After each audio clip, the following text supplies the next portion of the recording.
I was sitting out on my deck one day and I was looking, it was the February, and it was the middle of the winter, and we live in the woods in North Carolina, so and they're all hardwood trees, so when it's barren, you know, and you can just see forever. And so I was just sitting there, and the Holy Spirit said, Melissa, don't you love how far you can see?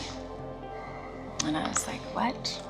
And he's like, look through, look how far you can see right now. And he said, don't you love the clarity that winter brings? And I was just like, okay.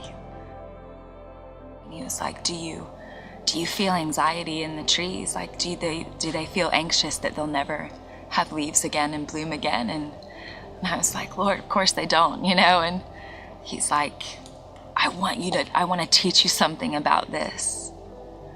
Like, there's a confidence and a security in my heart. Do not misinterpret this season.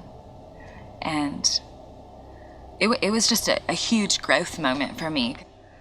And I just thought of how ridiculous it would be, you know, to run into the woods in the middle of winter and be like, don't worry, like, you'll bloom again, spring will come, like, because they're so rooted and grounded, they know they're gonna bloom again.